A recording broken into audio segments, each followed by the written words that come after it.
at this juncture, the pleasure is mine to introduce our guests for this afternoon's session. I see that we have two of them here with us.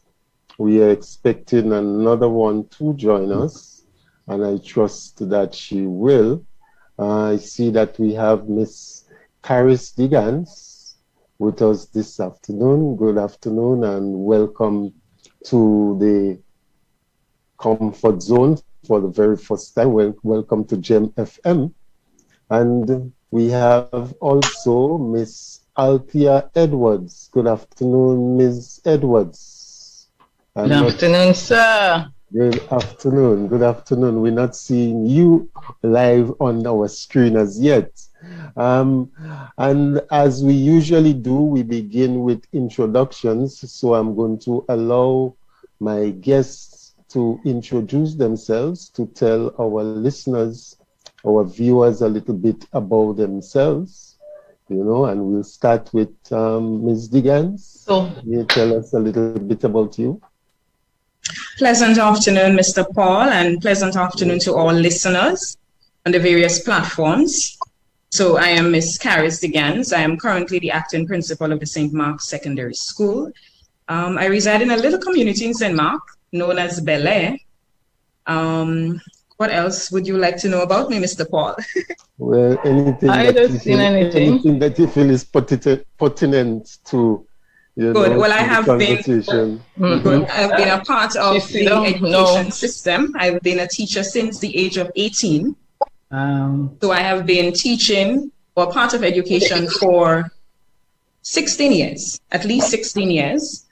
I have a deep love for working with young people. I believe that we owe them our support and our encouragement, and we need to give them the guidance that they need so that they can become the men and women that they ought to be. So I work closely with young people, not just as a principal, but also in my church community. And any way that I can support and help young people to become their best selves. Okay, well, that's good to know. I can get my thing to come on. What you can get your camera to come on? Your camera is on. No. No, your camera is on. You just need to stay in one place. Let me see what's happening. Is this Karen? Karen Edwards? Hello? They say remove a pin. Karen? Is it Karen? No, I told her about the meeting, so she was looking on. Okay. So someone is right. Okay, we got you. Look at me here now. Okay, we got you, Miss Edwards. All right. Okay, very good, very good. So good afternoon, Miss Althea Edwards, and welcome. Good afternoon, Mr. Paul. Can I sit back away from your camera a little bit? Welcome to. Does she sit back away from her camera a little bit? Brother John. She's too close to her camera. We've seen from her nose down. Yeah. I'm too close to the camera? Yeah, close and move through and take off the light behind your back. It's kind of glaring. A light? I don't have a light. I have to close the window. Okay. The door. Okay. The window. Yeah. The glaring out. The reflection from the window behind. The door or the window? Yes. Yeah, the window behind. Yeah. Yeah. Right. So the door too, baby? The window, right behind you, whatever is right immediately behind you, that's where the glaze coming from. Let me just check on that. Right down behind you is the window that's there. Yeah. From here. Yes. That's my door. Oh, okay. Okay. Okay. We got to work with that then. Okay. That's the door. Yeah. All right. All right. So. Unless they put something on the door. Yeah. That's okay. Baby, just hold on. Let me see what I put on the door. Just hang a sheet over it for now. All right. Pablo, go ahead. Yes. So, Miss DeGannes. Oh boy, I'm really hoping, Brother John. Kassandra is supposed to be joining us. She hasn't. She's not here yet. She hasn't shown up as yet. See if you can rouse her behind the scenes. That would be nice. All right. We were speaking to. Excuse me. Tomorrow is Mother's Day, and it's Mother's Day is a special moment. Well, I don't know. The door is still up close. We're not gonna miss it. That's okay. Take your time.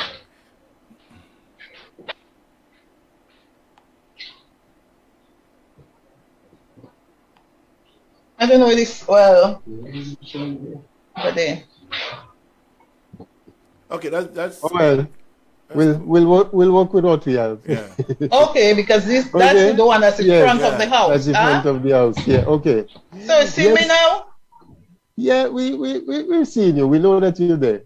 We're not seeing you as clearly as we've seen Miss DeGannes, but we're seeing you. Yeah. Let me see if I could turn that a little bit. So. Okay, that's an improvement. That's an improvement. Let's see where you have that. That's definitely an improvement. Oh Lord. Yeah, that's an improvement. Okay. Yeah. Okay. Yes, Miss Edwards. So, Miss Althea Edwards, tell us who our listeners, our viewers, who is Miss Althea Edwards? We know that you've been part of the teaching service for many moons. Tell us about. Well, my name is Althea Edwards. I have been a teacher for 35 years and 4 months. Now I'm retired. I taught at the St. Rosemorden Secondary School all my teaching school life. I am married and I have 3 children. I have 2 dogs, 2 cats, and some chicken and some rabbits.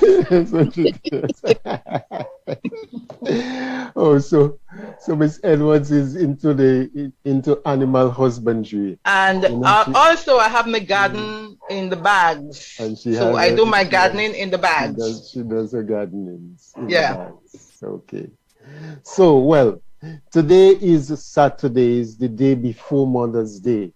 And that's one of the reasons why we sought to have a panel of ladies for this session, because the women are the mothers of the nation, and we feel it is important that we recognize them and we pay homage to them. And to get the conversation started, I want to give you 2 ladies the opportunity to share with us your perspective on Mother's Day, and how significant is a mother's relationship or mother's involvement in a child's life, how critical it is to the child's socialization and growing up. Ms. DeGannes.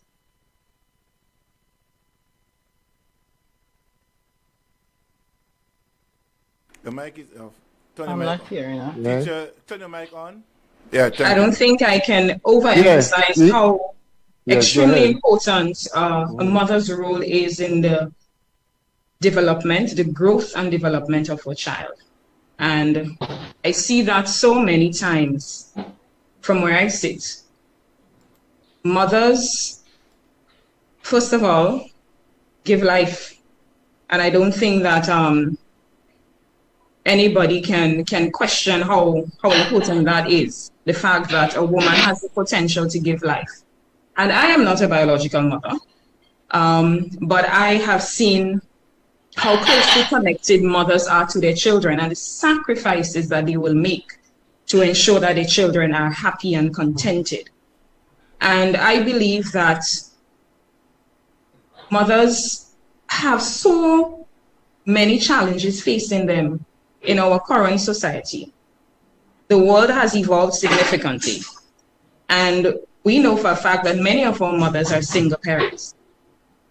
And many of them have to carry the role and responsibility of both parents. So they have to be loving and nurturing on one end, and they have to be strict and firm on the other end to impart the discipline that children will need to grow up the way they ought to grow up. And so their task is huge. And I honestly believe that we need to applaud them for their efforts and for all that they're doing to shape and mold their children. Ms. Edwards, your take on Mother's Day, being a mother yourself and having mothered children, having nurtured children over the years, through the 20+ years that you taught. Can you put your mic on? What's your take on Mother's Day and its symbolism and its significance, and the whole history of a mother's relationship and its contribution to a child's socialization? So I have to unmute, eh? Yeah, are you hearing me? Yeah, I'm hearing you now. You're good to go. Right. Mm-hmm. Mothers are special individuals.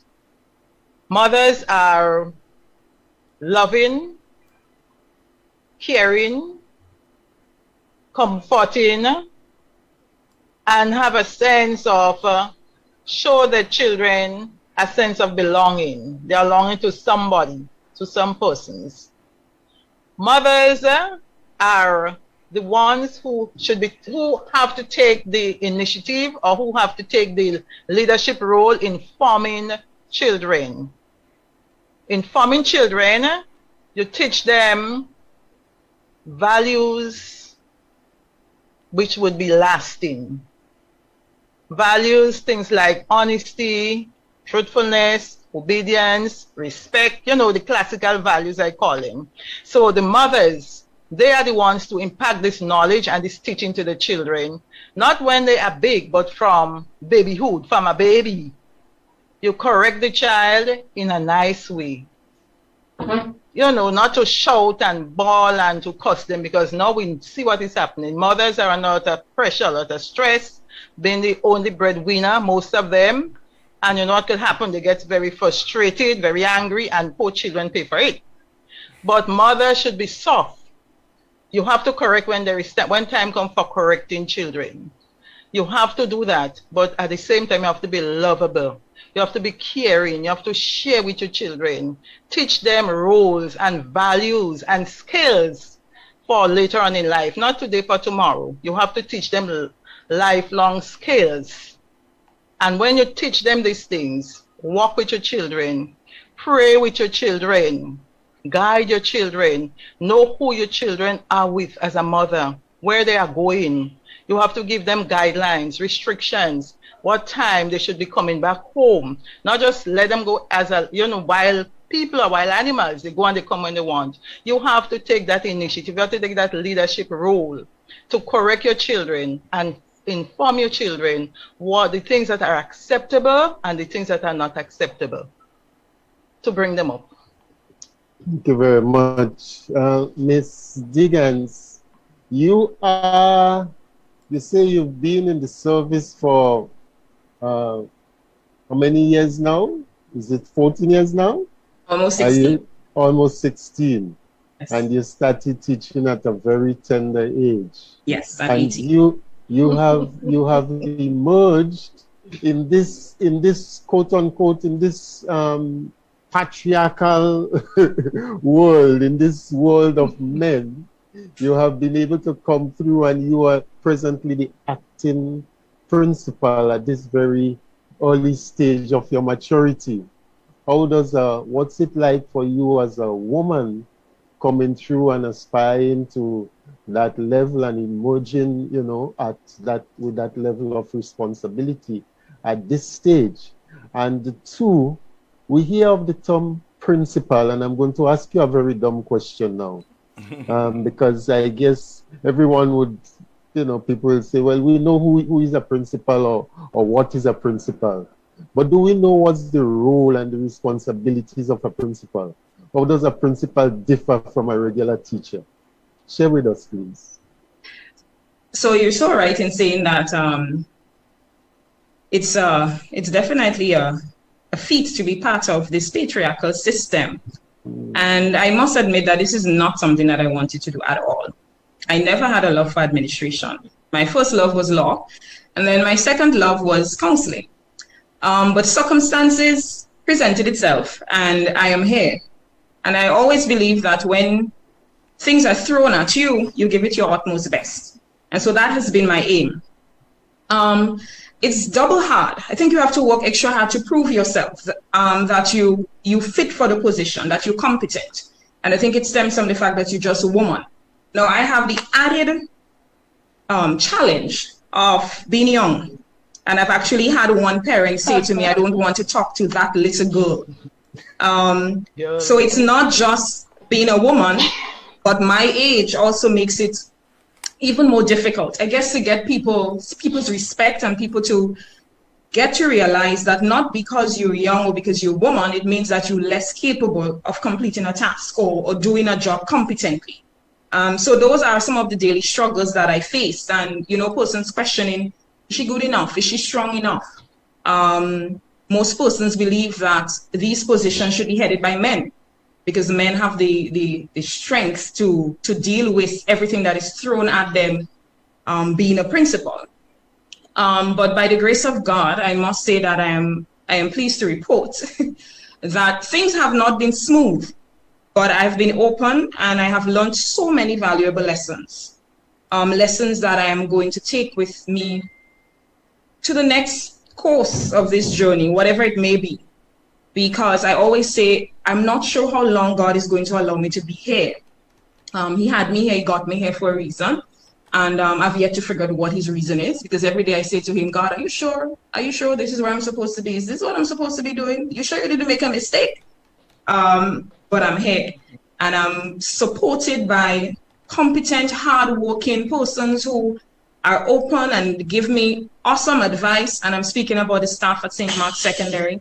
And I lean on that because I'm surrounded by experience and I'm surrounded by persons who really care about the well-being of children. And so I feed into that, and that is what allows me to give my very best every single day. I don't think people would ever understand the role of a principal. I thought I knew. And it's when you sit in a chair, you really learn the vast responsibility that you have on your shoulder. As a principal, you have to be mother, you have to be doctor. As a matter of fact, they call my car the little ambulance, because you basically have to realize that these children, when they walk through these gates, they become yours. And you have to do everything you possibly can to ensure that they're happy, they're healthy, and they're in an environment that is conducive for learning. And so many times, I always say I hate Mondays because you never know what to expect. And persons who like to plan, maybe being a principal is not the best job for you. If you like things neat and organized, this is not the job for you. Because you come with your plan written out and a child busts through the door and say, Miss, this is so and so. And so everything that you have written on paper, you have to push it aside and take care of the immediate need. And of course, there is managing adults.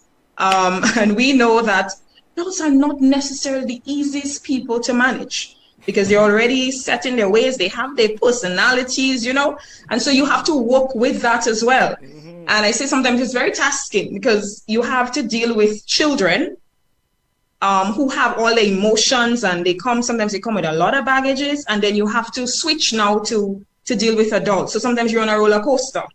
Your emotions alone are all over the place, having to switch between dealing with adults and dealing with children at the same time.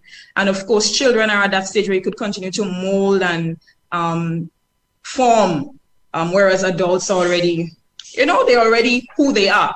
And it's very difficult sometimes to change people. So persons on the outside may sit and think, oh, she's principal. Oh, it's not that easy. Sometimes you go to bed thinking about how can you help that child? And many times I've had to drive to children's home to find out what is happening. Where are you? Why are you not in school? And so at the end of the day, and I always say to my colleagues, how do you have children and go home? Like, how do you do it? Because at the end of the day, when that bell goes and they leave the plant, I just want to drop. Because after you have dealt with so much throughout the day, you just want to escape from that. And yet those who are mothers, and I think that is why Mother's Day is so significant, still have to go home and still have to cook and still have to ensure that the children complete the homework and all the assignments and that they're ready for the next day. So being a principal is a challenging job. It's a really, really challenging job.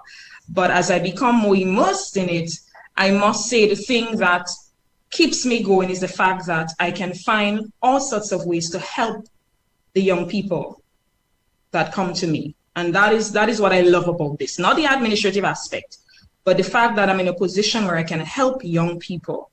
That keeps me going. Yes. Miss Edwards, you were in the service for how many years did you say?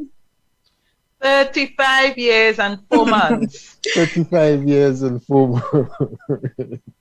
Older than I am. Miss a long time. Miss Edwards, can you just share with us what it was like and how would things have changed when you entered and when you left?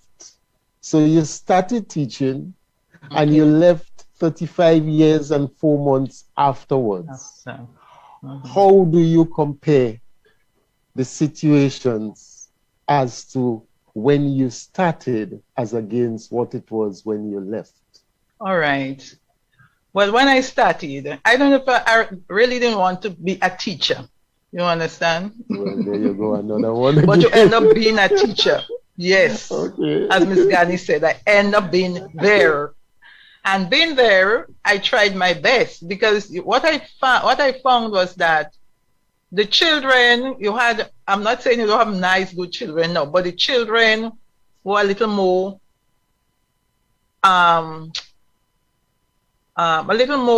well-mannered, disciplined, you know? Yes, and they were told, you know, they right and have respect for the teacher. The teacher is in charge. Because parents used to just come and say, you in charge, yeah? You take care of that child, just so. And they gone about the business, okay? So you are in charge of these children. You're not seeing that happening now, okay? Anyhow, anyway, I was there and I really tried to make an impact on the lives of the children. So I was mother, I was father, I was cook, I was washer, I was shopper, I was nurse, I was everything. The friend, everything. But you had to know where to put the boundaries. You understand? And another thing, before, what really used to be happening, the community played a very significant role in what was happening with children. The community was responsible for everybody's children. You go to town, St. George's, and you were able to correct a child from Grenville. Why not? Why were you in uniform like that? You know, simple little things, and they would listen. You go to Guava, and it's the same thing. So you can correct a child from St. Rose Secondary, from St. Mark's Secondary, from Anglican High School, wherever the children were, you were able to correct that child, you know. And I used to tell my children, wherever you go, you bring your whole self. That was my slogan at St. Rose. Wherever you go, you bring your whole self with you. You go into town, to the bank, you have to write, but you're not leaving your foot home and your head home because it's your hand you have to write with. You need every part of your body to go to town. So wherever you go, you bring your whole self with you. And some of them take it very, very seriously. So the community involvement was very, very, very important. Every child knew who were the responsible people in the society, and the society knew whose parents, whose child was. You know, because big people, children, you know, correct them, give them too large, go home. They can't dare go and tell their parents, Miss so-and-so hit them and Mr. so-and-so hit them, because they're getting more. But today, we have the opposite. Some children, you cannot discipline them, because when you see they come to the school, first thing they tell you, they may mother say, you can't hit me, or don't touch me. You know, I just talk to a child, but it's so different now. When I was there, I will say the community, the experience of the older people in the community, responsible parents, and you had parents, you know, the great-grandparents, they were the leaders. The grandmother was the leader in the house. You know, they say what it is, how you have to go, what you have to do, and it was well received. Now, who are grandmothers? You see the age of grandmothers now? Yeah. That is a different story. Yeah, so that was one thing. And I remember as an, just coming a little way, when I was in primary school, little in standard 4, that time Mr. A. Williams was the principal. And the big girls said, well, they were older than me. They said they're going to the health center to take out the tooth. I went to the health master at the time and tell me, mother, see, give me permission to go take out my tooth. Mother, I don't know nothing about that. So I left and I went up to the health center and go up there to take out my tooth. Well, they got pull out it. And wasn't a bad tooth, a little thing in front, before they used to tie thread and pull out the tooth. But when they take it out, it started to bleed. And I bawl. Coming down the health center road, I bawling coming down because of the blood there.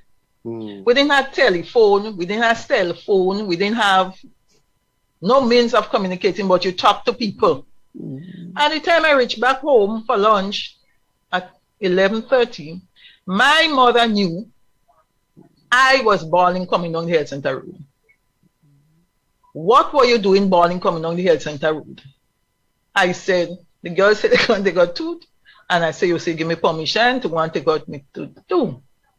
And when I see the blood, I started to bawl. And she said, never you practice that again. And she died, and she never wanted to say, so and so said this to her. I never know up to today, I'm a big woman, who brought the message, who told her, but she knew. That's to tell you how involved the community was. They see me bawling coming on the health center room. So we had a lot of people who were influential in the lives of children, not only the parents, blood relation, but you had outside people there. And they were able to bring up children to help you with the, the development, the bringing up of the children. At school was the same thing. You see, children are they knew how to appreciate. They showed a lot of appreciation to teachers. Teachers Day, your birthday, they don't have to give you things, but they come and miss, they give a little torch, a little hug on your shoulder, little things. They bring a little mango, a little sweet, they brought something. And it was so enjoyable until I think, maybe, I don't know if it's after Ivan, I don't know, things just, don't know what was happening, but there was a great difference. Children were very defiant, they had become very defiant. Very disrespectful. They don't afraid nobody. They want to challenge you, and the parents come in without even asking, what is it? What went wrong? They come in. They get up for you, coming to beat the teacher. I experienced a teacher came to plan as me one time, and one come. They say, go beat me up because I didn't even know what was happening. They come to beat me up to plan as me, and if I do the child that again, what they're going to do. And it was only, I told the child, I say, you're wasting a lot of time. You could do better than that. You're wasting time. And I don't know what was said, what wasn't said, but message was taken home, and it came to plan us me up and beat me up for the children. So then now you have to have a certain, when I say distance, you have to know how to handle, how to deal with these children now, because it's not only the child who's dealing with the parents and some of the society, because they will say, yes, she this and yes, she that, and go on and give and fix her. So you have to tread very cautiously. But I tell you, in the earlier times, it was a vast difference to now. Children have gone doing their own thing. Parents, and as I say, a parent is not only to buy. Some parents feel and they think that only to buy fancy things for children, that is parenting. So they want the latest sneakers, or they want the latest bag, the latest hairstyle, the latest, every latest thing, and they give it to them. But that is more than just that. You have to teach children, as I said before, skills for life. Because you don't know where you're going to fall, what's going to happen to you. Parents wouldn't always be there. You have to stand on your own 2 feet one of these days. And if we come back to when I say old time, the old school, some of the things we learned at school, littering. We had courtesy week. You used to have courtesy week. This thing, you don't even hear about this thing, you don't even see this thing anymore. Courtesy week and punctuality week and neatness week. That is to like to reinforce things for the children, you know, keep the school clean. So when you go home, you keep your house clean, you keep the community clean. That's what it really meant, you know. You respect at home, you respect in the community, you respect in school. Nice thing. But sad to see, a lot of these things have now present day. Little children, they tell me, mother say, you can't hit me. You have how much money to pay? You're $25, how much you say when you need a child? They're challenging you. Yeah. Okay. But the days I were there, and it was lovely days, you know. Yeah. Children, they didn't bring food and they ask you bring food for them. Or sometimes you see the need. So you give them things. I cook food and I bring in food for children. And the teachers used to laugh. Somebody used to laugh. Me, it's really good because you're bringing food for them. You're cooking it. You're bringing it down. You're going and get them to eat it. And they're giving you the dirty bowl to go back home.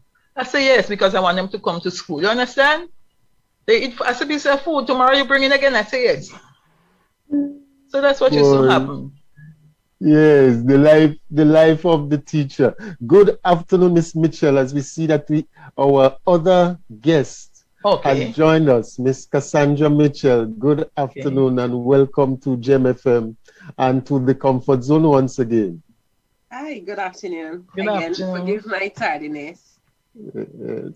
Well, it's always a pleasure to have you. It's good that you're able to join us this afternoon. We have with us the lady that was just speaking, that's Miss Althea Edwards, a teacher of some 30 plus years. She taught at St. Rose Modern Secondary School. And we have one of the youngest principals in the country, in the person of Miss Caris DeGannes.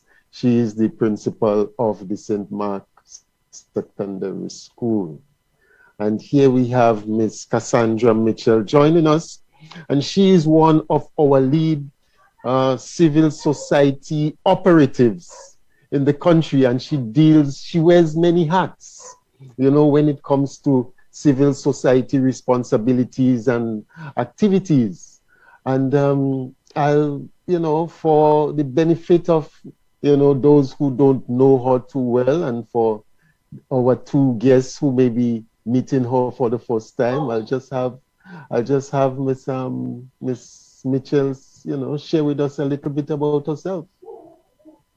Hi, good afternoon again. Good afternoon. This is not my first rodeo on this platform. I'm always happy to contribute in whatever way that I can. And yes, I am a member of a grouping of civil society organizations in Grenada, one of the youngest members, and I've been involved for over a decade. I'm also involved in issues around domestic violence through my nonprofit organization. It's called the Caribbean Association for Youth Development. We are based here in Grenada with regional memberships in Antigua and Barbuda, Barbados, St. Vincent and the Grenadines, Trinidad and Tobago, Dominica,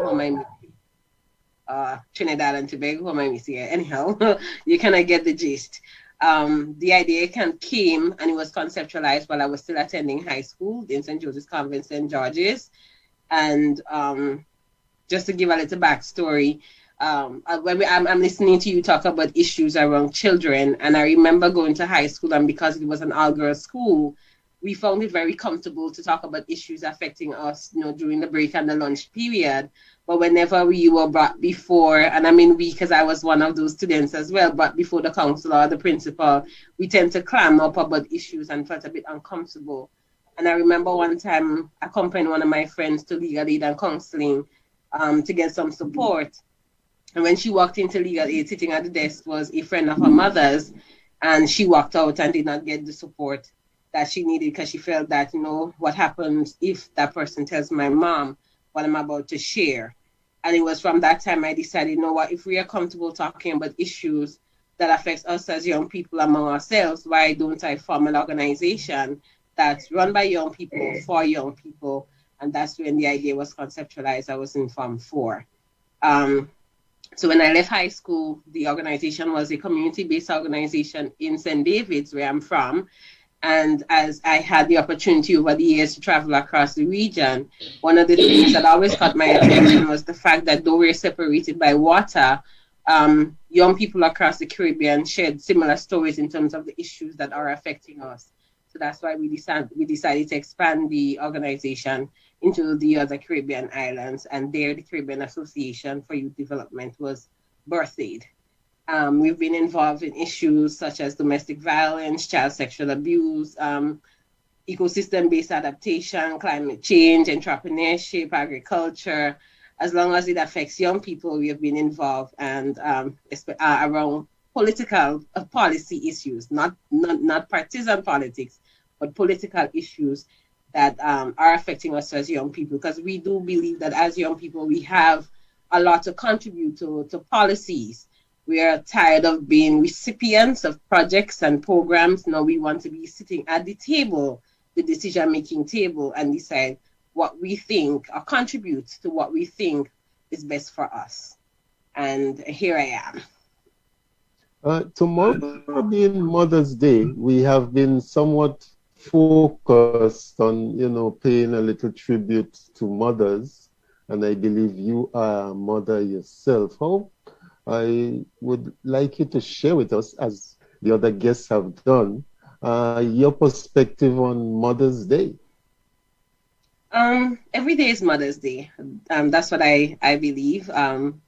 As women, I know that we have made tremendous strides on the journey to gender equality. I still believe that we have a long way to go in achieving gender equality. So every day for me as a woman is Mother's Day. I sit back and I look around me.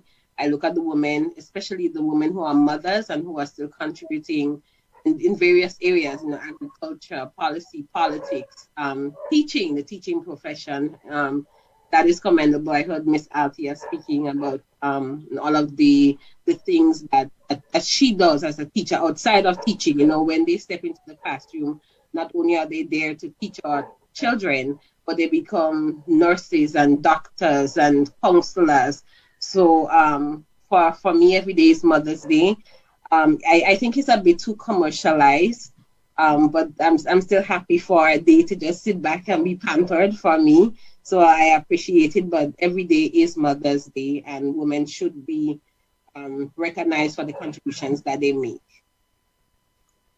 One more thing before I get back to Ms. DeGannes.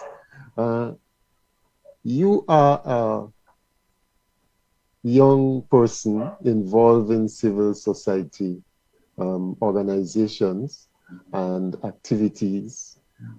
How have you, we know that gender issues is something that's tend to be a challenge in our society, in our community. We are talking about it being a patriarchal sort of environment. How have you found it to be as a young female person in civil society organization? Has it been a challenge for you also? Has your gender played any role in your ability to function within that realm?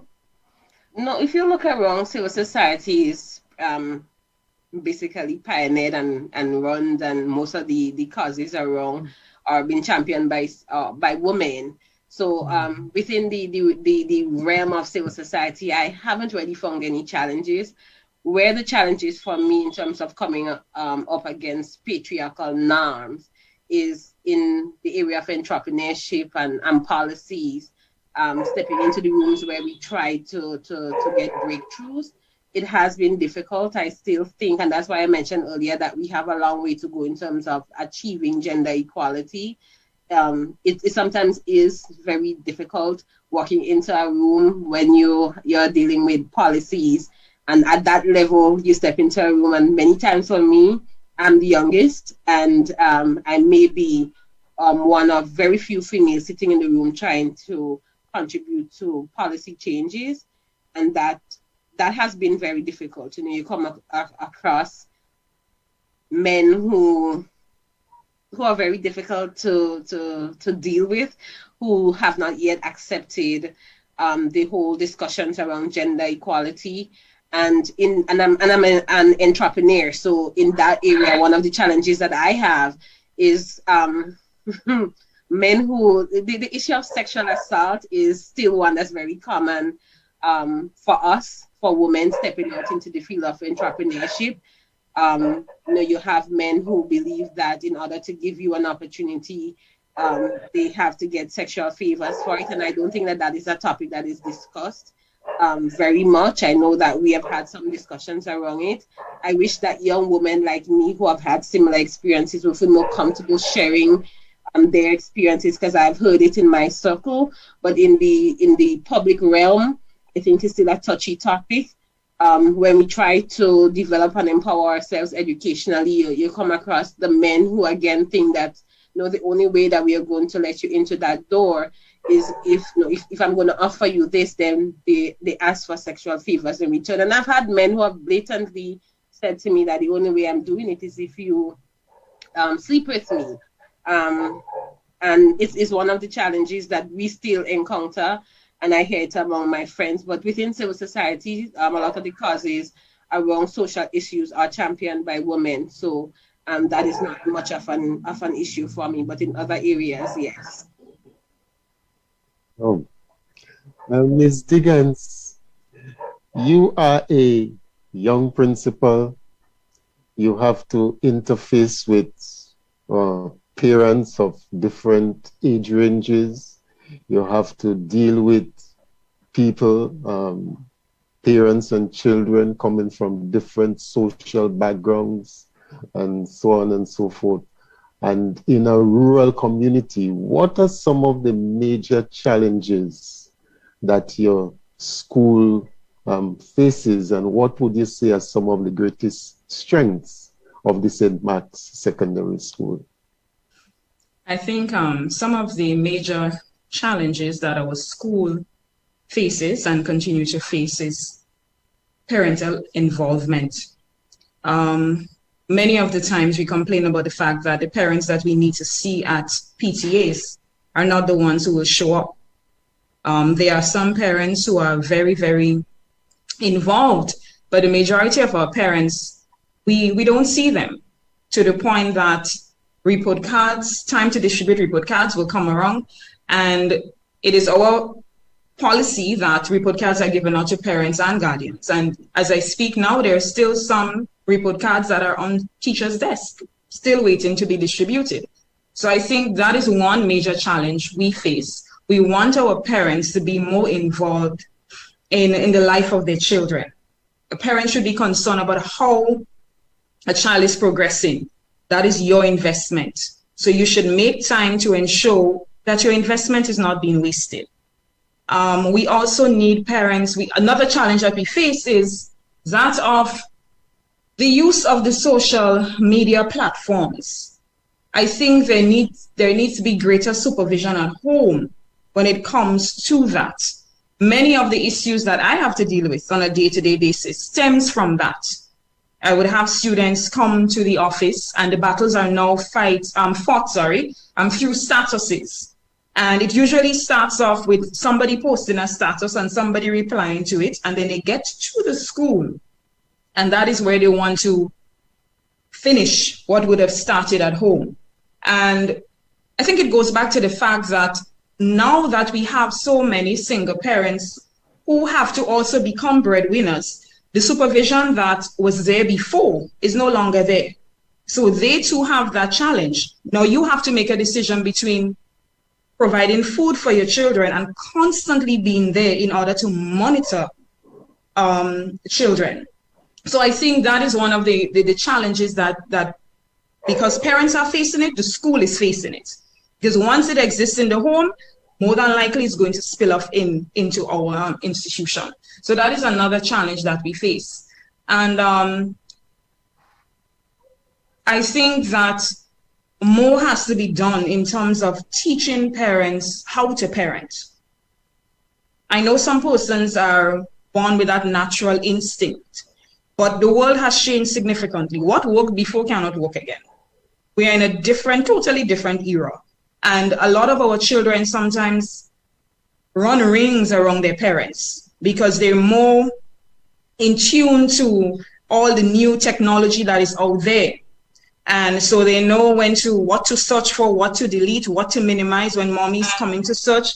They know how to pay their parents.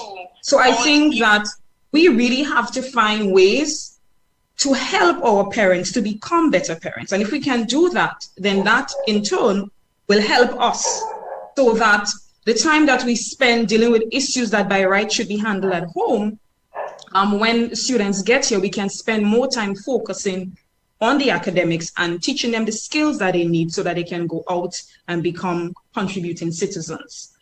And I think one of the things that I boast about, one of, I think, our greatest asset here is the fact that at St. Mark's Secondary, we don't give up on our children. We have taken children who have entered our institution unable to read, and they would graduate from here with 8 subjects. We care. We go above and beyond to ensure that our students give their very best. And sometimes people say, oh, we spoon feeding, oh, we're doing too much. But I think at the end of the day, that truly makes a difference. We care.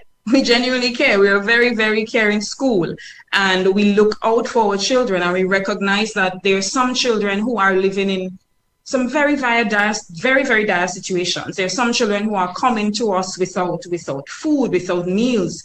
There are some children who are living in homes where abuse is taking place. And so we're constantly on the lookout for issues like that. And we always try to find ways to assist our children in that regard. If we cannot assist them, it's because we do not have knowledge of the issue that they're facing. But I think that is one of the things that I can say we're known for. We love our children, and we go all out to ensure that they do their very best. Okay, thank you very much, Ms. DeGannes. I'm telling you, we're getting some very in-depth information, and some very touching information here this afternoon. I knew that, having 3 dynamic ladies here this afternoon was really going to be a very touching one. Miss Edwards, over to you now. You spent so many years there, and you did mention already about going beyond the call of duty and some of the things that that you used to do. Do you want to share a little more about that? And what are some of the outcomes? How do you think that going beyond the call of duty would have contributed to making a difference in the lives of some of your students? I mean, I don't need you to call names, but if you can give us, 1 or 2 examples, and what would you say are some of the most rewarding outcomes that you would have had from these exchanges?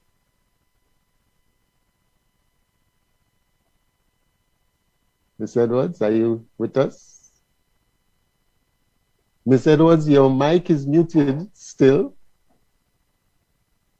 Ms. Edwards, when you have to learn the technology. All right, we're hearing you. Okay, right. I'm not versed in this technology so often, so I don't know.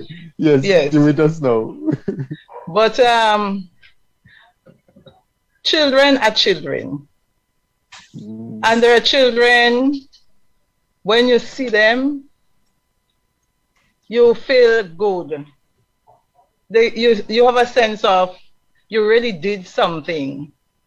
There are others, you will feel sad. And I was listening to the news not too long, and when you hear about such, I felt very, very sad, And I had a student not too long, she came to look for some information about the soup kitchen, because I'm in the soup kitchen too. And she said, we're talking, and she remember in Form 1 in the board house, when we had the board school after Ivan, and she said, she called the student, and she said, Miss, just like that, you really used to talk to that boy, You really used to talk to him. I told everybody, that. And, she went back to things we used to be doing in the class, and they used to be listening. Because if Miss Edwards said, I remember when we had, after Ivan, the ministry gave some desks, some chairs, and they stick together, some green and white something. And I said to them, that's all we have. We don't have more. You have to take care of it. Because if it's broken, you don't have another one. And that particular student, the one who defied me and broke his top, he take it out, mash it up. And I said to them, whoever mash up the desk would not sit in another child's desk when they come to school. And these children, they make sure if a child wasn't there, that student wasn't sitting on anybody's desk. Miss Edwards said that you're not sitting, you go mash up the child desk, so you have to sit down and you have to write in on your lap. And he had to do that until he reached Form 2 because we didn't have another one and he couldn't go and mash up another one. So these children, they were learning the values of I'm taking care of belonging, people belonging. You understand? We must not break up things. We have to be responsibility. And when I see some of them today, I feel so. Some I don't remember them, but they're in tongue and they call me, Miss, you don't remember me? I was such and such. Yesterday I met one of the hairdressers and I said, and she told me who she is. I said, oh, you, because so many children over the years. And there are children again, when you see them, you feel sad. Not because of their own position, but because of parents. Some parents, they have neglected the children, I'm telling you. They had no supervision over their children. So children was allowed to run wild, to do their own thing, to go where they want, come when they want. And who in the house, you don't know who is mother, you don't know who is children. Everybody is the same. Bad word. Locally, bad word, they're cussing up each other. And I remember a time I had a class and we were talking about the family. And we're talking about caring and sharing, even though for the whole week people run up and down, but on a Saturday or Sunday, at least you should share a meal together, It's a Sunday, or if it's a Sunday morning, Sunday lunch. And the child said to me, no, miss, that doesn't happen by us. I said, oh, you mean? She said, no, the only thing her mother, I remember that child was in Form 1, the only thing the parents could do for them is to go and curse people for them. If anybody come and say anything, they will curse the parents. And I said, what? I said, well, you don't have to be like that, And she said to me one day, she tell her something and she tell her back. The mother tell the child a bad word, she tell back the mother a bad word. So she telling us in the class. And the mother asked her, so that respect for me? And the child say, oh, she helped me up with the bad word, so I help her back with the bad word. You understand what I'm saying? A child in common. But I must say today, that child, and I used to talk to a counselor and that child is in England. She is a lawyer. So I have a lot of children, some who are doctors, one nurses, some I don't know. You feel good. And one day I was going up Canashil, and the precinct truck was right on top of the hill there. And some boy was calling me out. And I said, Lord, who that boy want to make no, I teach him in St. Rose, just so. And then my husband come on the other time and he say, I saw the same boy, and the truck, somebody by Marisha house down there, in St. George's. I said, but I don't know who. And sometimes I feel sorry for children. I remember there was a student and the child was in Form 1 and he said to me, Miss, I want to be a cardiologist when I get big. I said, what a cardiologist? Tell me about a cardiologist. And he told me about the heart and what's not. And this boy was brilliant. And the child, 80s and 90s, and in Form 1, in Form 2, and in Form 3. And when I find out, he had to look after the other children at home. It was about 3. I understand, call the mother, as Mrs. DeGannes said, they don't come in, who you want to see. They have all kind of excuses. And when she do make an appearance, she was dressed with handband to match and belt to match and sneakers to match and sandals and well up to the, and just neglect the child. It's about like a boy fall away, I always talk about him. Here and another one. I used to call him a handsome gentleman, boost their self-image. He really wanted to do well, but a lot of parents are responsible for the children behavior and what happens to their children. They're not supervising the children. And it's very, very sad. But there are some children you feel good about them, some you feel very sorry for them. It's not their own doing, lack of supervision. And some again, well, they can be bothered. Where they tell them it's Monday, they will tell them no, it's Sunday. Regardless of what you say, they just don't bother with you. And it's very, very sad. And how things are going now, we see a lot of our young men in particular, young boys, we see where they're heading. And even we see what is happening to little children in houses, in homes. No supervision. Parents don't care about their children. They're leaving them there and they go in or they're sending them to get the money and you know go on to such and such and bring it. And it's very, very sad. People you taught. So sometimes you feel good. Sometimes you feel very depressed. Sometimes you feel very angry when you see what has happened to some children because of the lack of supervision. And parents don't want to listen when you're talking to them. And they're making a lot of noise. You understand? They don't have time for you. So it's very, very sad. Very sad. And I don't know how we're going to get to correct all this parenting. You know, a lot of parenting skills. You're having little workshops for them and so, and they do. But then they don't come in to learn nothing new. It's a lot to deal with, but we have to keep on trying. We have to try, but it's hard. Cassandra, you wanted to come in here? Yes, thank you, Pablo. When I joined in the discussion earlier, I heard Miss Althea speaking about the post-Ivan era. And interestingly, that was something that we were talking about a couple of days ago, because one of the things that I've noticed is that we have rulers who are visionists, and I'm not just speaking about this administration. If one looks at the history of Grenada, in 1955, when we had Hurricane Janet, did any of our rulers do any psychological or psychosocial support for those who are affected by Janet, sorry. And then we had the revolution, which too had left his psychological scars on that generation. Then we had Hurricane Ivan, then we had Hurricane Emily. And we have leaders who are sitting in offices, past and present, and I've never, although I was part of a program that did some psychosocial support within the schools, I think a lot more needs to be done to address some of the psychological scars that as a nation that we have felt, because I think a lot of these things have trickled down. I have come in contact with parents who still have nightmares and who still have psychological scars from the revolution era, who still talk about Janet like if it was yesterday. And you understand why how this trauma would have affected them. And it trickles down to our generation. I remember growing up in school, my parents were really, really strict. I grew up in a Christian home, and my father was law enforcement. He's retired now. And they were very, very, very strict. And at that time, you get rebellious because all our friends are going out and we were just kept in the home. And it's when you become an adult and a parent yourself, you look back and you appreciate what they were trying to do. But they did it only within the capacity that they knew how to, because it's years after, when I was in my late teens and early adulthood, listening to my father share stories of him growing up with his mother and some of the things that he shared because I'm a student of psychology. So it made me realize now the hurt and the pain that he would have suffered and the neglect that his mother, his parents, it may not have been deliberate, but the psychological effect that it had on him, and him being one of the older boys and having to take care of his younger siblings. And I hear it from my mother, I hear it from my aunts, who they had very difficult childhoods growing up.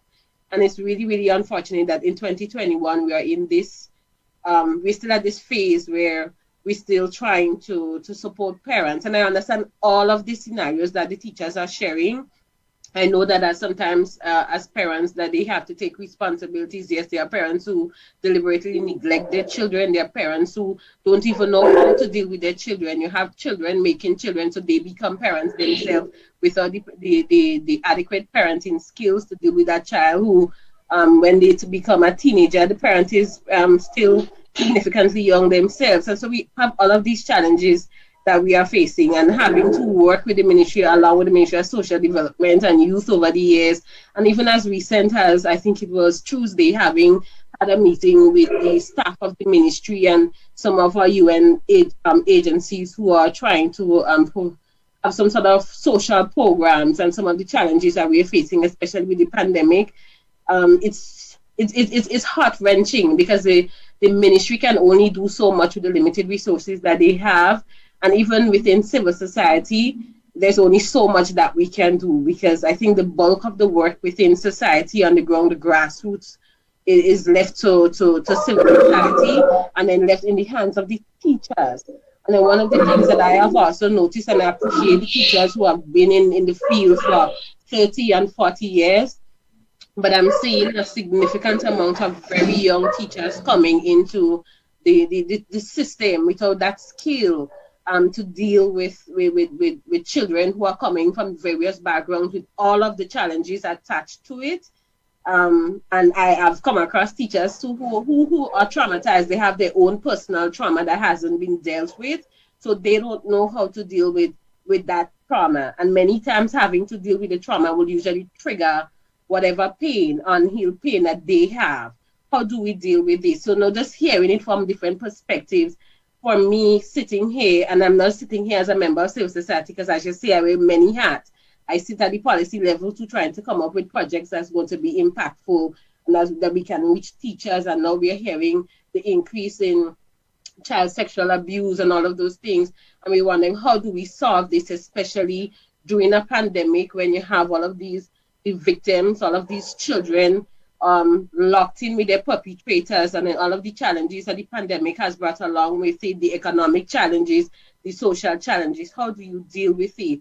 So I think the overall picture, I think we are at a very difficult place with very limited resources.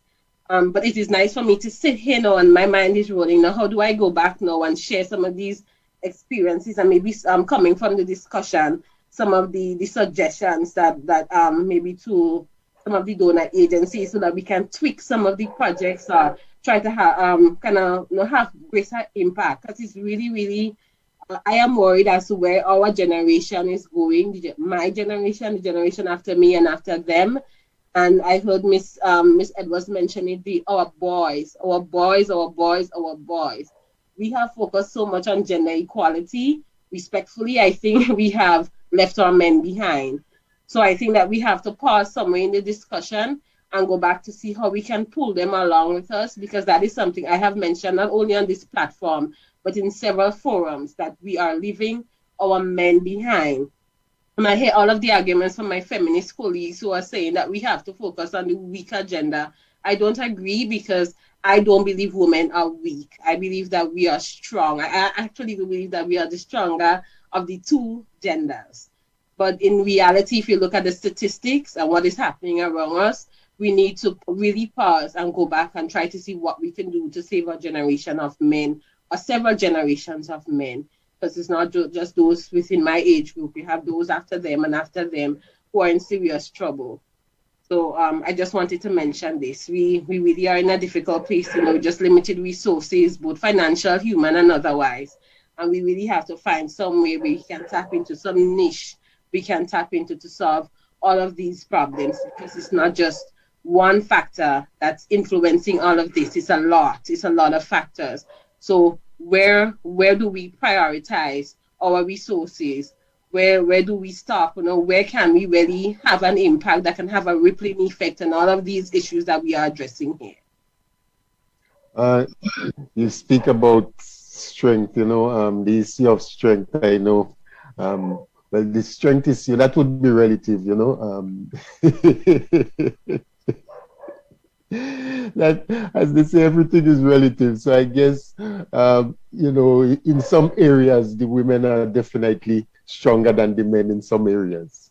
But as you are on a roll there, and you raised certain issues that I wanted to bring to the fore, and you've actually gone into it. So I want you to expand on it just a little bit more. The issue of the COVID-19 and the increasing incidence of abuse and child molestation and so. What, from your vantage point, what's the data looking like?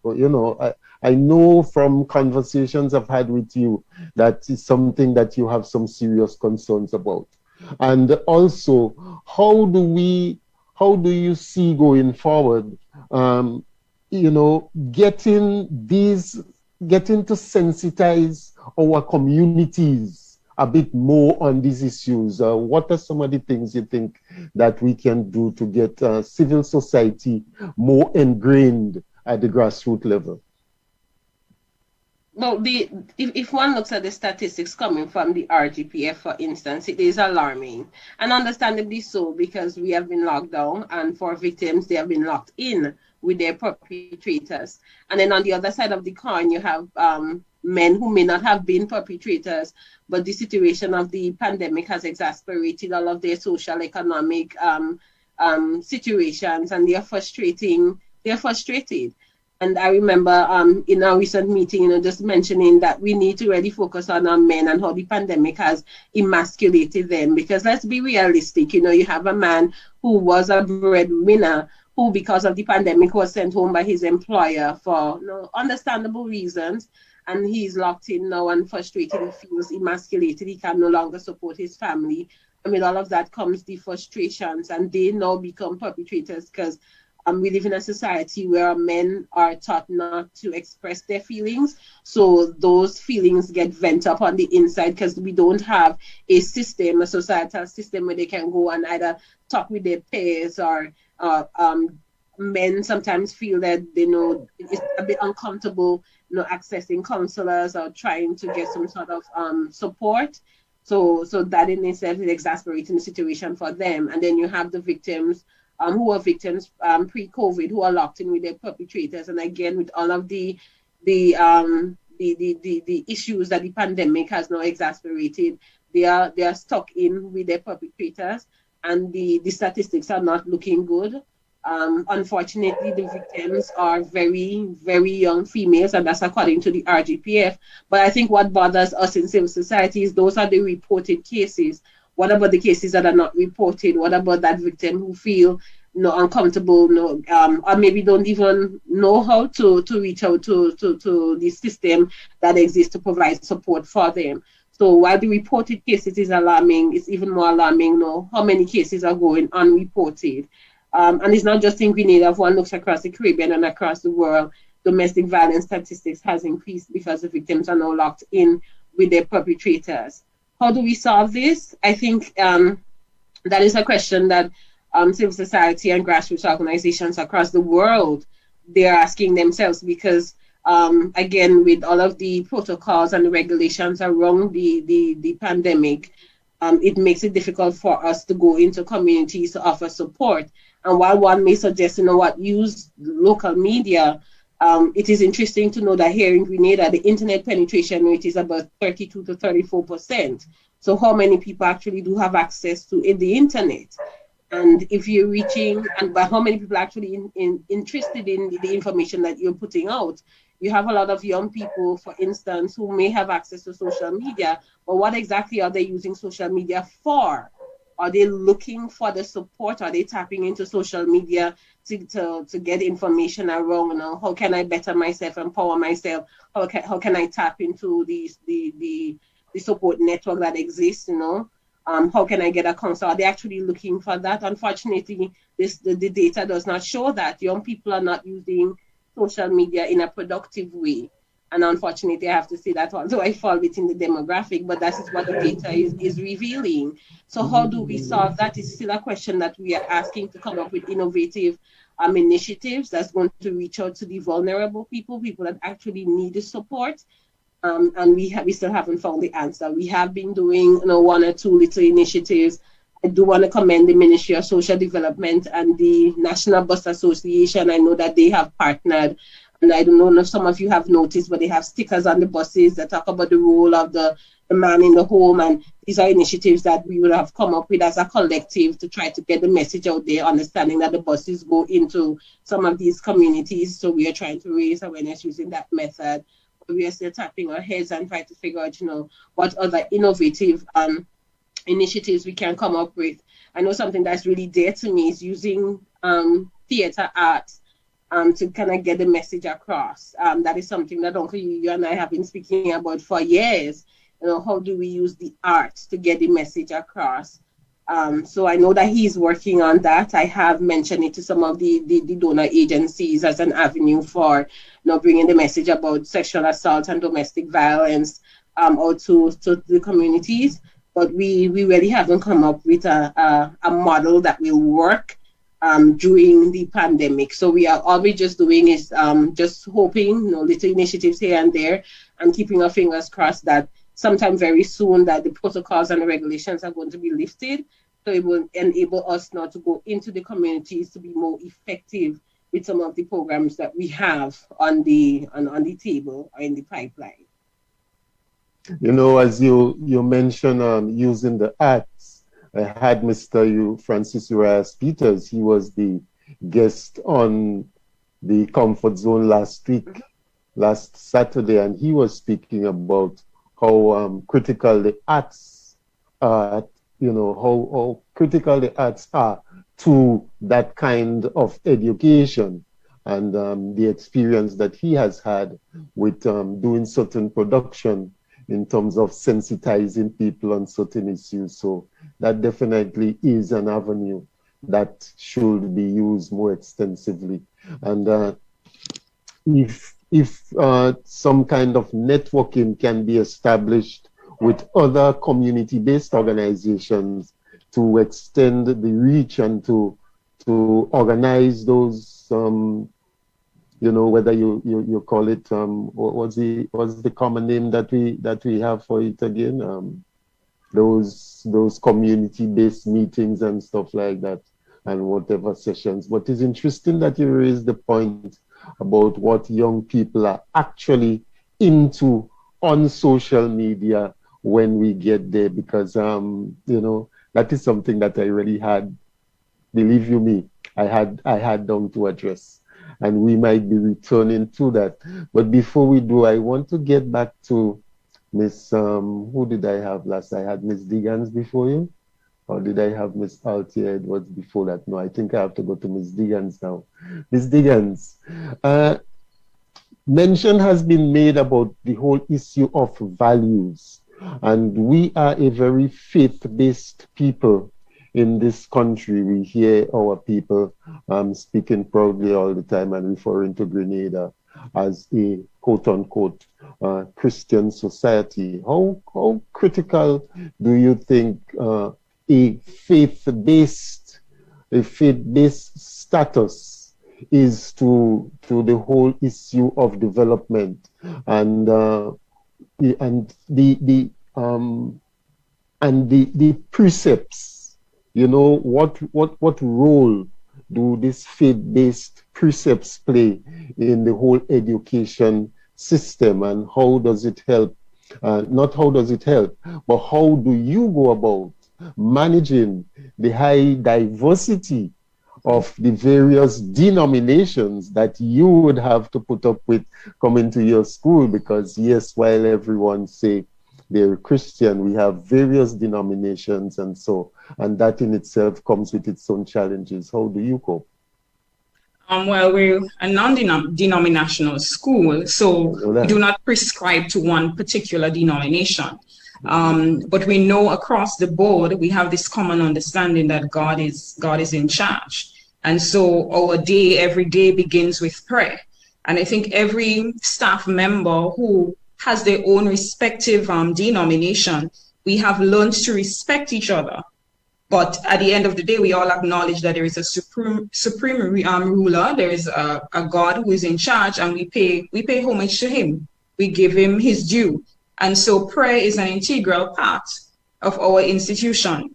We usually start up every term with a consecration service where we commend our staff, our students into the hands of God and look to him for his guidance and his inspiration and his protection throughout the term. And so even though we're not a denominational school, we ensure that our students understand the value of prayers. And you made mention of the fact that values, I think, it's a ticklish topic.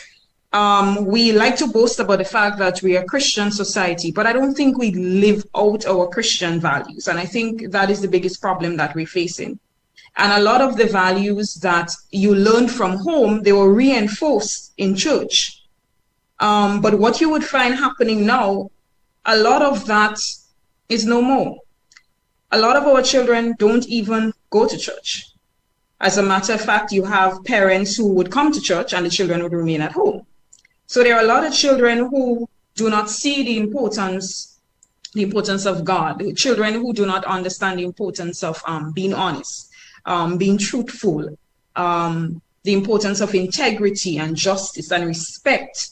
And these are some of the things that growing up as a young person, it was reinforced in the programs that I was exposed to while being in church, because you had youth groups, you had Sunday school, and a lot of these things were passed on. You had this sense of service, that church was just much more than you going to a building, but you had to reach out to persons within your various communities to help them to become better people. And so if there was a need, a neighbor had a house to be built, or the neighbor needed a house clean, then the young people would come together and they would organize and they would assist in that way. But I think a lot of our value system is slowly being lost. Things like when you grow up knowing that if two adults are standing, you don't pass between them.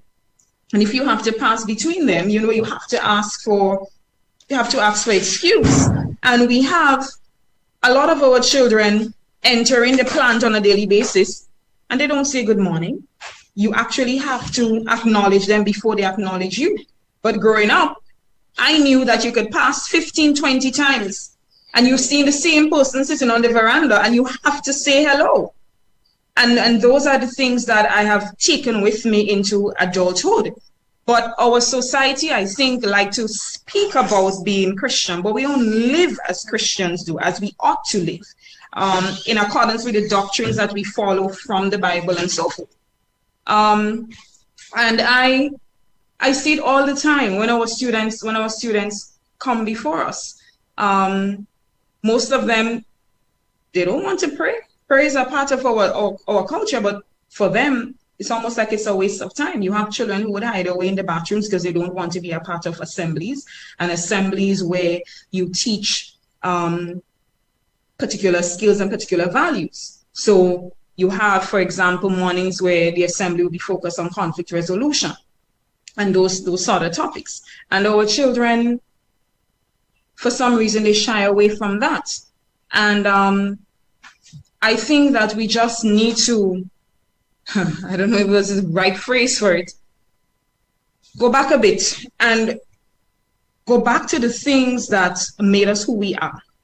I think along the way, in terms of modernization and in terms of all the other nations that are out there, we have lost some of the things, some of our traditional values that really made us who we were, who we are. And I think we really need to get back to that place. I want to play a little clip here because I want to bring a certain element into the conversation. And Brother John, if you have DTA lined up there for me, you got it?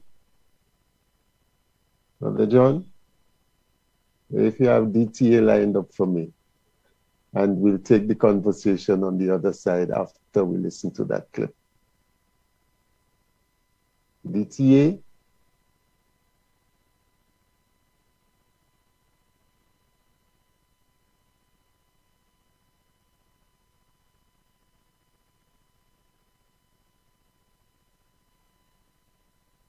Receipt of persons by improper means, such as, according to the United Nations, human trafficking is the recruitment, transportation, you can find it, Brother John?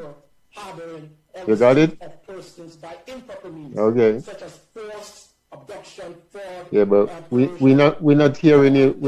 I'm not hearing anything on this side. Force, labor, or sexual exploitation. According to the United Nations, human trafficking is the recruitment, transportation, transfer, harboring, or receipt of persons by improper means, such as force, abduction, fraud, coercion, for an improper purpose, including force, labor, or sexual exploitation. So that's the UN definition. Come from the Panama Protocol. So that's the UN definition of human trafficking. Okay, there's a famous UN ambassador called Dr. Ali Nazir. He said human trafficking is and is an appalling form of human rights abuse. Human trafficking denies individuals of their dignity by reducing them to mere objects, by shamelessly exploiting them. So I will give you what is my definition. Okay, so we, as I said, the human trafficking is the exploitation of vulnerable people for economic gains. Simple, basic definition. So people ask me, Dr. Pierre, when you say vulnerability, what do you mean? Okay, so a person can be vulnerable for many reasons. They can be vulnerable because of physical or mental state. They can also be vulnerable due to some type of disability. So therefore you can exploit them based on that. They can be vulnerable because of their economic state, such as poverty. Okay? They can also be vulnerable because of their migration status. Some of them might be irregular migrants or what we call illegal in a specific country. So they may also be vulnerable. Wow, that was a sudden end to that clip. We're talking about vulnerability and some of the outcomes and the whole issue of human trafficking. And we heard a definition here of human trafficking, people that are being exploited because of their vulnerability. Miss Kassandra Mitchell, coming back to you. Have you found such a situation to exist in our country based on the definition that's just been shared? The UN definition of human trafficking and Dr. Justin Pear's. Dr. Justin Pear, he is a Grenadian based in Canada. We had him, in fact, the clip that you just saw was recorded right here on Gem FM when we had him on a previous program, on the Talking Point program, I believe it was. And he is someone who is a lead consultant, has done consultancy work on the whole issue of human trafficking in the region, in South and Central America, in the wider world out there in Europe and so on. So he's someone who is very versed on that issue. So can you, based on the definition that was just shared, has there been any such experience, that from a civil society standpoint that you have come across, that we can say that we do have human trafficking in Grenada? Well, when I heard the topic, when you started playing the clipping, I went over and I tried to pull up something off my computer. Okay. A couple of years ago, a few members of civil society, along with members of the Royal Grenada Police Force, where we supposed to have had representation from the Attorney General's office. That didn't happen. They didn't show up. But we had representative from the Immigration Department as well. We did some training on human trafficking in Grenada. So if you permit me, let me just read just a couple paragraphs of the draft report that came from those trainings. Okay. Grenada has confronted few cases of human trafficking to date, but in view of the global nature of trafficking in human beings, Grenada's geographic location with cases of human trafficking detected in other Caribbean islands and porous borders, it needs to ensure that the appropriate responses and structures are in place to tackle possible future cases that arise and protect the rights of victims of trafficking. Grenada ratified the United Nations Convention Against Transnational Organized Crime and protocols on smuggling of migrants and trafficking in human beings in May of 2004. It adopted the Prevention of Trafficking in Persons Law in 2014 to give effect to the Trafficking Protocol, Act 34, which came into force in 2016. Some police officers received training on trafficking in the past from the Organization of American States, the OAS, and the United Nations Office on Drug and Crime, UNODC. But there is still a need for updated training. There is also a need to raise awareness amongst various stakeholders about the nature of human trafficking, what their potential role and responsibility is, and how to ensure the sharing of information and cooperation with other stakeholders. There is also a need to raise awareness of the public about possible trafficking scenarios to improve the detection of cases and to also aid in the prevention of future trafficking cases. There are currently no arrangements in place that specifically address the identification and referral of victims of trafficking, nor any specialized law enforcement unit to investigate trafficking cases. In view of Grenada's interest in ensuring that it is properly prepared when confronted with trafficking cases, it submitted a request to the Africa, Caribbean, and Pacific, that's ACP, European Union, Migration Action for Technical Assistance, to assist in training and capacity building to combat human trafficking. Specifically, it requested assistance in training immigration officers, members of the RGPF, and other relevant government and non-government actors on combating trafficking and the identification of victims of trafficking, guidance in the form of recommendations on the setting up of a national response mechanism for victims of trafficking, and guidance on good practice in developing awareness-raising campaigns on human trafficking for different stakeholders and the general public. I sat there in the training, which was like, I think it was a period of 3 or 4 days. They had subsequent trainings after.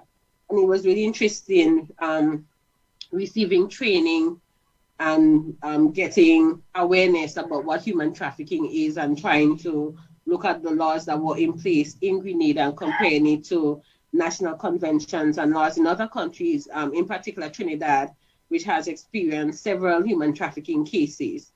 What piqued my attention is when you look at the definition of human trafficking, I humbly believe, and I express so, that there are far more human trafficking cases in Grenada than we anticipate. But because we do not understand what human trafficking is, and we are not trained as civil society and the general public to identify victims of human trafficking, many times it goes unnoticed. But based on the definition, I would believe that there are far more human trafficking cases in Grenada than we believe. We meaning all of the stakeholders involved, including the RGPF, because even they too had challenges when scenarios were put out in identifying exactly what human trafficking is.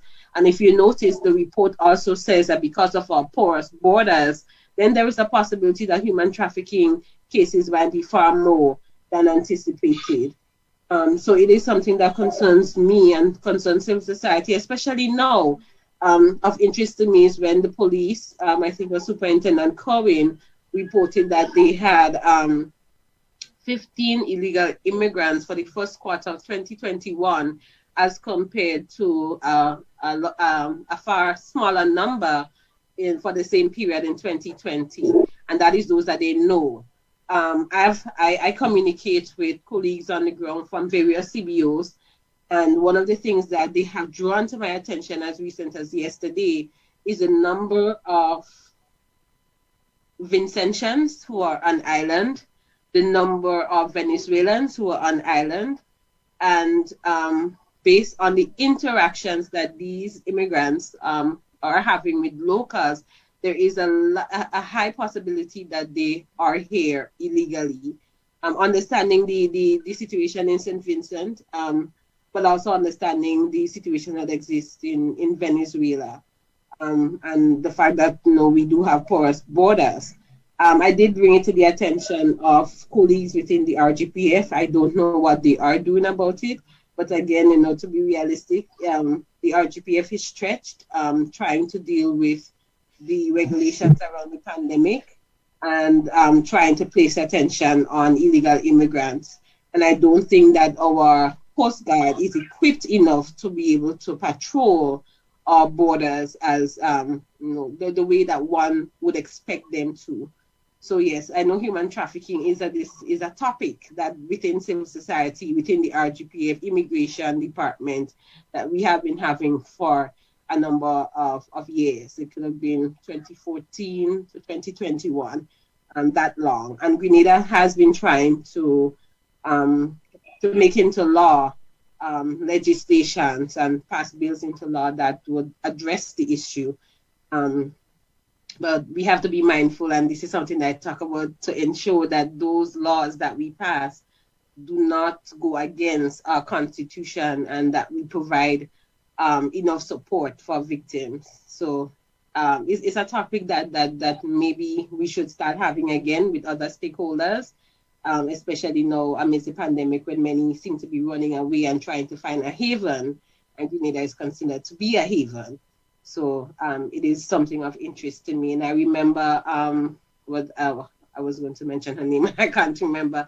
One of our mentors in civil society was sharing with me, Gloria Payne Banfield, dear heart, some of her experiences in the early years of civil society with a case that really, really piqued my interest, where a minor, a Grenadian minor, was trafficked out of Grenada, and that was several years ago, through the same human trafficking. Based on the discussions I had with her, and I know I can say this openly, there is a belief that the minor was trafficked for organs, because the minor was never returned to Grenada. So that is another topic that maybe you can have in the near future, because they're not just trafficked here to use as mules or to work. They also traffic for the use of their organs. And that's something that's becoming very popular in some other countries. Oh, definitely so, definitely so. Ms. Edwards, you know, you spoke, well, when I played the clip a while ago, Dr. Pierce spoke about vulnerable people and how these vulnerable people who are in need for one reason or another, how they're being taken advantage of. And we know that mention was made earlier on as to how early, you know, in the age of some of these people that you find they become targets for predators. Have you had experiences like that during your time as a teacher, having to counsel young people who would have been preyed upon in that way? And what were the experiences like?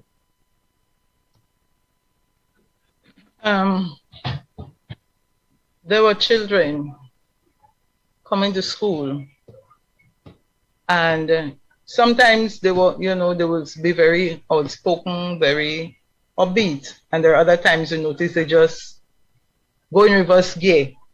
You know, they get very silent, and you will talk with them. Some will be very open and tell you what they are experiencing, especially at home, and some will beat around the bushes, and others, especially when we're doing HFLE, I used to do health and family life education too, and they will tell you.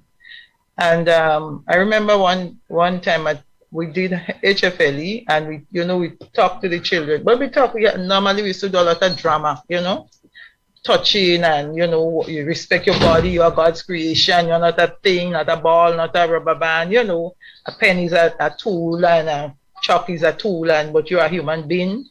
You were created in the likeness and image of God. You have values and things like that. And the child went home, and she went home, and the evening she went home, there was this big person in the house waiting for her.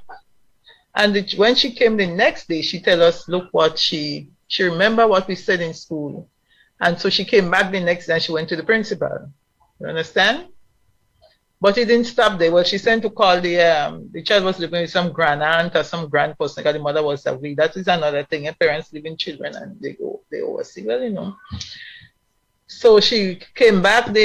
So she came and she told the prince, and she went home the next day, the next evening. And the man was there, and the man did abuse the child. And she came back and said, look at what happened when she went home the day, Well, they call social services who and who. So, but sometimes these things take time, and you have to investigate, and oh Lord, who do cooperating and who cooperating, and so. And sometimes it was very, very sad. You see a brilliant, bright child just going in a shell, wondering what is happening. Some will come and tell you, as I said, what is happening. Some will go around the bushes. Some will just keep very quiet. Some children will just stay staring in space. And as a teacher, you observe and you know when something is wrong with a child. When something is wrong with a child, just looking at them, you know, the behavior. And some of the children, you know, children I knew, the parents didn't used to bother with them, as I may say. They would just see how you could get it. If you want food, go and get, you know, go and so on and so forth. So they will come, they wouldn't go. Some children would tell you they wouldn't go because parents would just tell them, well, if you want to go and, you know, the language they use for them, but they wouldn't go. And, you know, that's why sometimes you have to give children food. You have to give them this thing because you want them to come to school, you know. You know who they were and you bring the food for them. So they'll get food. You give them the money to go home when evening time so they could come back tomorrow. And if you want to give them soap, somebody used to tell them, bring the clothes, bring the shirt, I will wash it, you know, bring the vest, I'll wash the clothes for them. Because they don't have parents who put in on themselves and you know what they're going to lead up to. So that was one of, you know, it was very, very sad when you know, and you calling the parents and they're not coming. You going, you sending to get them, they're not coming. And like they just couldn't be bothered. They don't care about the children, you know. And sometimes again, these children have to be the parent at home because parents going all over the place and the children have to stay and look after the smaller ones. You understand? And what is coming, their men coming in, and you know, so sometimes you know when you reflect on this thing, you still get that sad emotions, that sad to know what some children used to be undergoing, you know. Very, very sad. Yeah, that's why we need to have more of these kind of conversations, as Kassandra was saying, and we need to get more of our community involved in all of what's happening. You know, as we see some of the comments that's being made in the comments section here. You know, people are saying that. You know, what we have a comment here.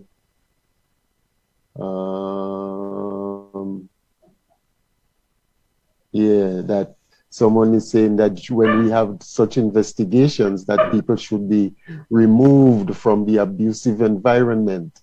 And that's one of the challenges that we faced with in the country, mm-hmm. where people you know, where people are into these kind of situations where you have a difficulty getting the predator to getting the prey away from the predator, and the prey have to continue functioning in the environment where you see the predator, where you're exposed to the predator on a continuing basis. Ms. DeGannes, we come into the end of our conversation for this evening, and I want you, if you can just share with us, based on what we've just spoken about, have you experienced things like that? And what are some of the, I know that Ms. Edwards mentioned some of the indicators. What are some of the telltale signs that you look for to be able to identify some of these things? Are these things that you on the lookout for as a principal and knowing the environment that we function in? Some of the things that you look out for, especially with our female students, the attitude changes significantly. Students who were usually respectful before, they start being very defiant and they stand up to you as though you're on the same level with them. So as soon as we notice that kind of change, we start getting worried. And as Mrs. Edwards says, another thing too is the fact that some students who are very bubbly and out there, very energetic, they become very, very quiet and they pull into themselves.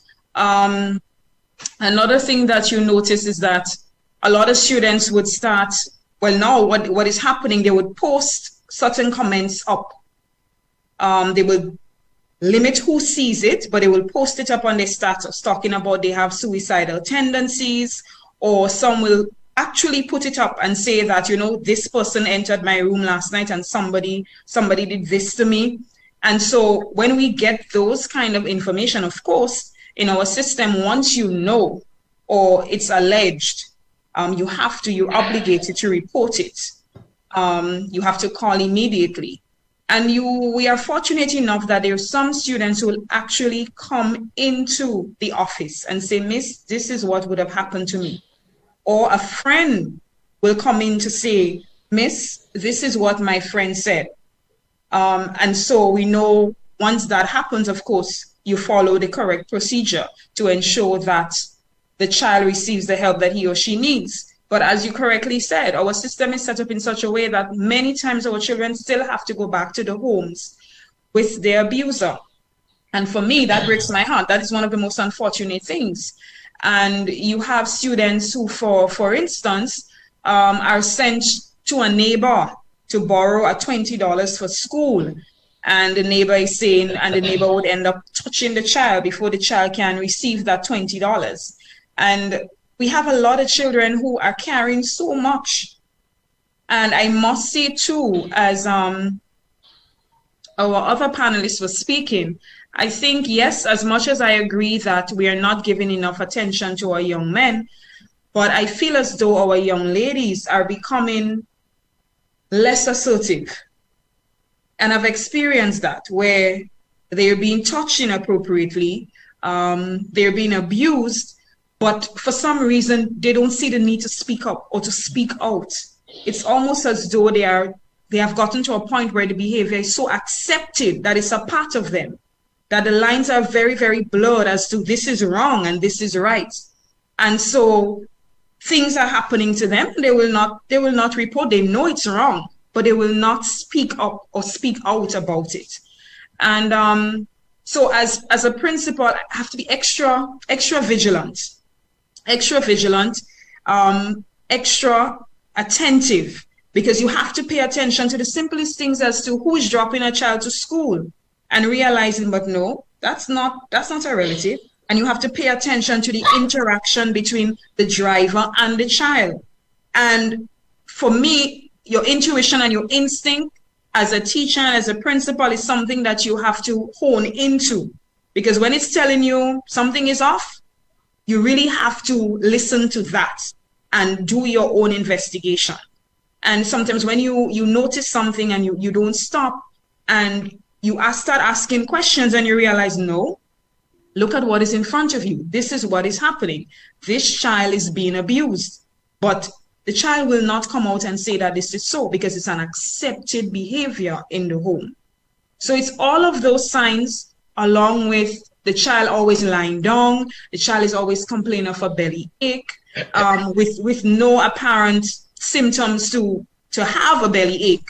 All of those things are things that you really have to pay attention to. So we have the added responsibility of even looking for things that are not there, to see what is really happening with our children.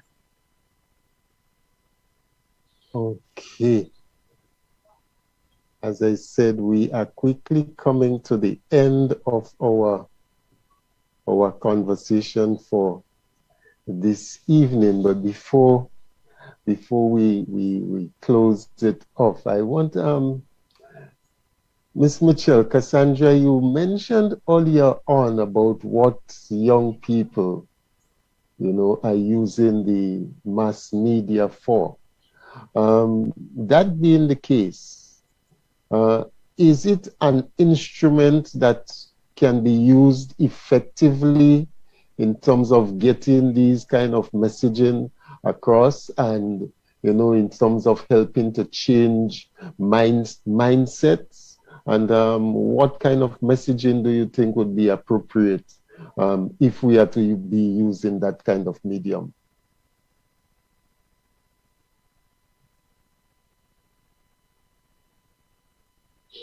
Kassandra, Ms. Mitchell, have you left us? Hello? Kassandra? I think she's there somewhere. Maybe she's away. No. I was kicked out of the system. I just froze. Oh, okay. And I wasn't in. Okay. Okay, go ahead. Yeah, go ahead. Did you want me to say something? Because I didn't hear anything, huh? Oh, Yeah, okay. okay. I was just saying, earlier on you mentioned about the whole issue of social media and what it's being used for or how it's being used by the young people. In spite of that, given the fact that, social media is the avenue or is where you find young people and a lot of others congregating really. How do you think that it has a place and where it can be used as a tool for changing mindset and for addressing some of the issues and sensitizing people on some of these issues? It does, but first I think sensitization on the different uses of social media has to reach the target audience, we young people, so that they have to understand that the social media platforms are much more than an avenue to vent or to have personal feuds, or to go look for maybe entertainment, but it can be used for far much more. An avenue or platforms where you can tap into information, because there's information there. There's information from the UN, there's information from civil society in Grenada, across the region, internationally.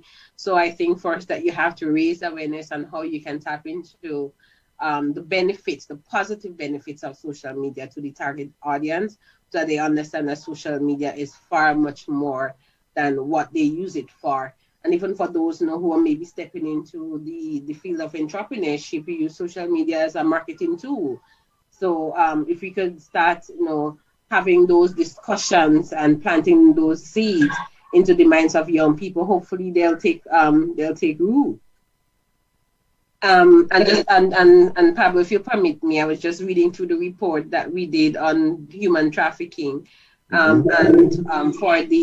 for information purposes, for a person who may be listening to the program and may want to get involved or identify victims of human trafficking. It's not only limited to children and women, it's also for the senior citizens, because within those particular trainings, there were several scenarios that came out from the RGPA, from officers who were interacting with communities. Scenarios that came from immigration, obviously, will be interacting with people coming and living in our country. And according to them, senior citizens exploited in domestic work. Sometimes you have senior citizens traveling from the north of the island to work in St. George's. That was a scenario mentioned by one of the participants. Then you have children who are being exploited in farm labor. Then you have migrant women, typically, according to the report, Venezuelans, who are recruited and exploited for prostitution right here in Grenada. You have children who are sexually exploited by the yachting community in Carriacou. Some of the participants, including police officers, were saying that on several occasions, minors have been seen to be visiting the yachting communities a lot. And from maybe cases reported to the RGPF and information coming from the community, a lot of these yachties use these children and exploit them for sexual favors in return for money. And of course, I heard it mentioned by both teachers on the panel, children who are exploited for transactional sex. And a lot of the times they are being compelled to do so by their parents, who, for whatever reasons, are in economic situations or maybe just don't care about their children. And then you have children, Grenadian nationals, and that's something that we call state human trafficking, because there are cases and a lot of them, and I'm saying this openly. I know our former Minister of Foreign Affairs would have heard us mention this, state-sanctioned human trafficking, where you have Grenadian nationals who go abroad to work, a lot of the times on the farming programs, the seasonal farm workers programs, or domestic work in the UK. And a lot of the times the employers of these Grenadian nationals will hold their travel documents and have them working in very questionable working environments. And we have had, I don't know, Pablo, if you're aware, but we have had quite a bit of female Grenadian nationals in recent past speaking openly about working in the UK. And When they got there, they were actually thought that they were being hired by a firm, only to, when they get into the country, realize that you've been hired by a family who will hold their travel documents and other important documents in their possession, in the employer's possession, and they were not allowed to travel within the country or even to leave the country to come back home without permission from the employers. And I know that the state government officials would have been notified of cases like this. I had a personal experience where a female on one of the seasonal farm work program called me from Canada and informed me that she was not aware that she was not to hold her travel documents when she got on the farm. So state sanctioned human trafficking is something that should also concern us as well. So it's not just the trans-border crimes where you have people coming into Grenada, illegal immigrants, you have Grenadians living here, and then you have the crimes that, the human trafficking crimes that happen within the state of Grenada.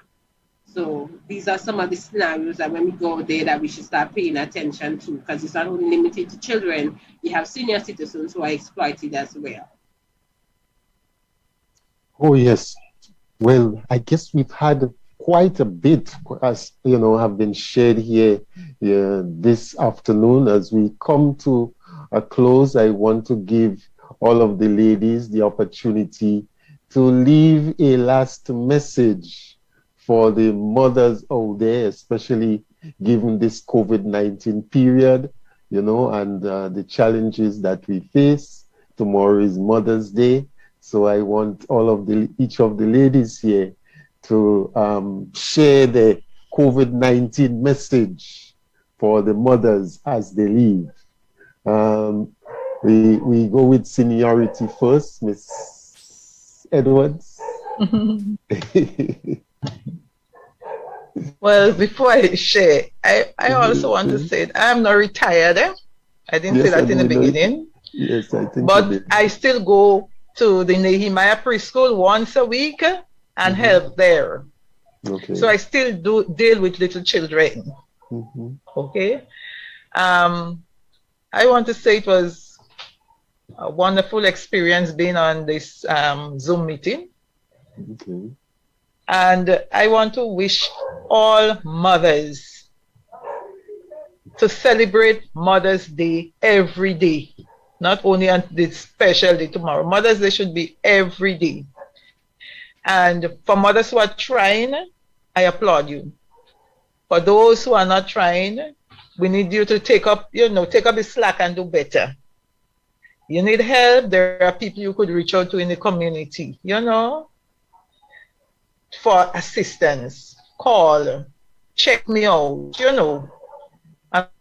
another person to do other things. And for COVID-19, we know it's real. It's not a joke. Some of us take it like a joke, but it's real. Even though it might not have it here as other places, but it's real. When you look at what's happening in India, devastation, 4,000 people a day, thousands of people infected, two-step in Trinidad. So I want to appeal to us to let us keep our distancing still. Let us wear our masks. Let us sanitize. Do the basic things necessary. The vaccines are here. I can't tell you whether to take it or not. It's up to you as an individual if you want to take it, if you do not want to take it. But try and do what you could for the benefit of all of us. Because when something happens to one person, it will eventually might affect everybody. So mothers, enjoy your day tomorrow. Those who will be pampered, those who would not be pampered, but enjoy your day tomorrow. And may God bless you and enrich you with His love, His peace, and His gentleness. Thank you very much. Thank you. Thank you very much, Ms. Edwards. Ms. DeGannes, final words. Your message. Yes, Ms. DeGannes, your final message as we close for the evening. So I too would like to say there is thanks for having me to be a part of this program among this very distinguished panel. I have learned so much this afternoon. So I'm truly grateful for the invite. And I hope that my little bit added to this afternoon's program.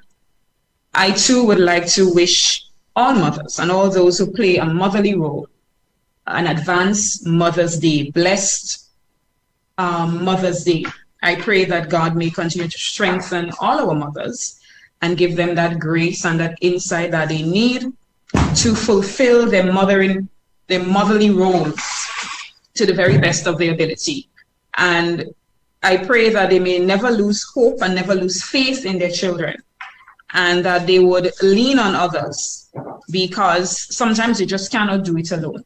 And there are personnel out there who are willing to step up and to give the assistance that they need. And if our homes are stronger, then our society will be stronger.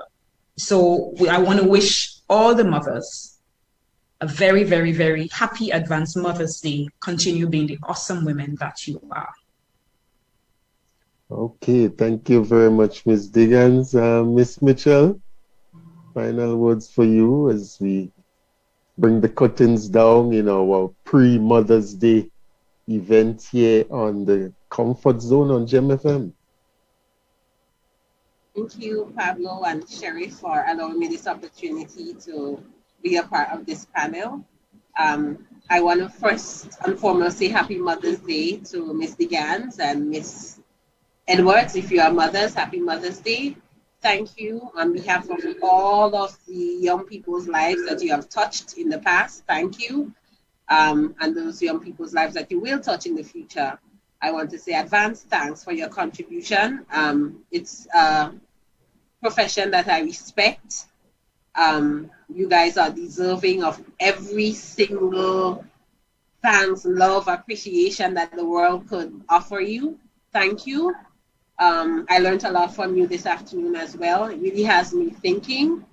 And I want to take the opportunity to wish all mothers a very, very happy Mother's Day. Like I said earlier, every day is Mother's Day.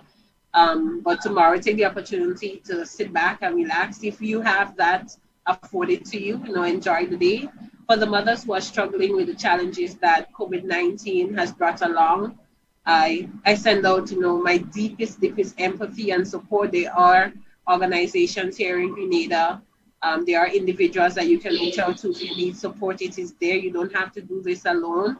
As a young mother, as a young Grenadian citizen, I do wish that we go back to some point where we can grow our children as a community, where we can offer support to each other. There are support networks here. So if you are listening, mother, and you need that support, reach out, I can be found on Facebook. So if I'm Kassandra Mitchell, you just type it in. If I can't help, I'll definitely refer you to some organization or individual who will be able to provide you some sort of support. You don't have to do this alone. We understand how difficult that parenting can be, especially amidst all of the challenges that we are having now. So just don't sit there and think that you can't do it, and you are the only person in this fight. You're not. The support is there. Reach out and see how we can help. We need to come back to that point where we support each other, and that is something that I continue to advocate for. And to the women who have had an impact in my life, I don't want to call names in case I forget a name. Thank you so much, the women who have mentored me to this point.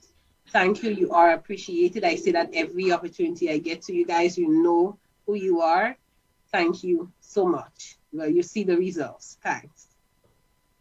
Okay, so there we have it. This was our program for this afternoon. That was the Comfort Zone, is the 39th edition of the Comfort Zone right here on GEM FM.